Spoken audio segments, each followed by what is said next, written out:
everybody, it's Valerie Greenwell and welcome to Quilt Artistry. Today I am working on Monica Grote's tree quilt, and I kind of wanted to show you guys how I was putting these patterns together. So let me flip the camera around and I'll show you what I'm working on. So Monica designed this quilt, and you can see it's got these pretty little pieced trees. These are all done in a trapunto style, so they are stuffed. They are three-dimensional if you look at them, and they really stand up.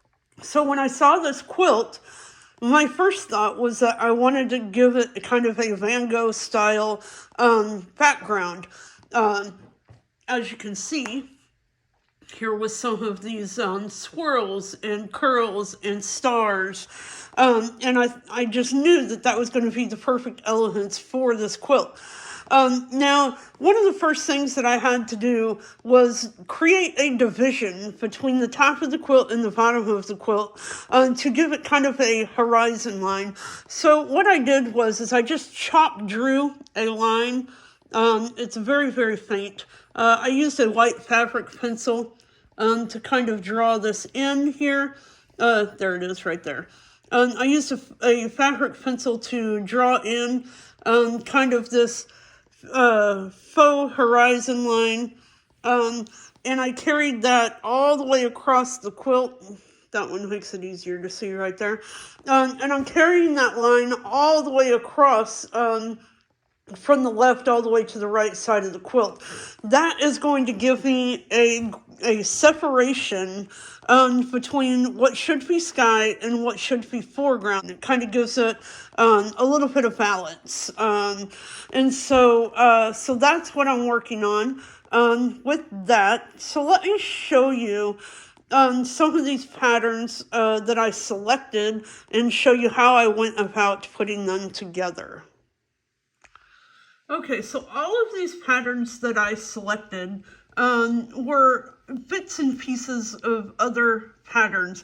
For instance, this one was Winter's Night by Sweet Dreams Quilt Studio, and it had that great swirl along with those stars in the background, and I knew that that would be perfect for this, so I was able to extract the parts of the pattern that I wanted and use those by themselves in separate elements. So I literally created a handful of patterns out of the patterns that I liked in order to be able to give me big chunks that I could put in there and stitch and build around those. Again, Winter's Night from Sweet Dreams Quilt Studio was one of my base patterns. For the foreground, what I wanted was this aspen leaf panel, and it was perfect. There are so many little leaves in this, and the way these leaves were designed, those veins in the leaf itself stitches out all as one. So I was able to extract the leaves from the edge-to-edge pattern. I was able to put these leaves together in a way that allows this whole section to stitch as one pattern.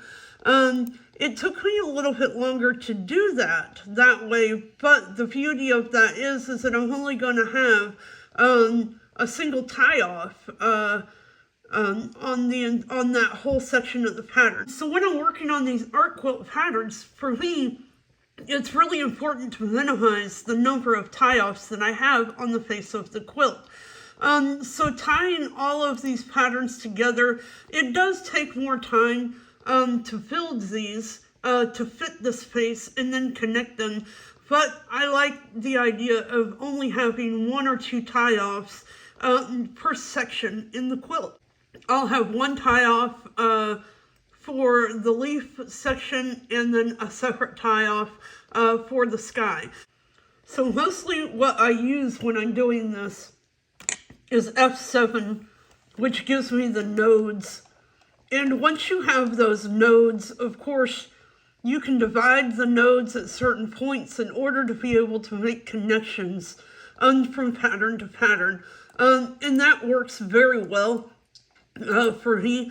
The other one that I use quite frequently is F8, because this gives you the handlebars, but you can stretch it, or enlarge it, or you can tweak it if you need it to fit in a certain area, in a certain direction.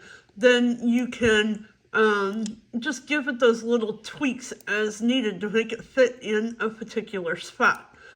Now, occasionally I will have to create a connecting line from one pattern to the other, such as I did here, from this star to this pattern. And I just did that with a draw arc. It is very easy. It works well. And it just, being able to make those connections, it just makes sense in this quilt.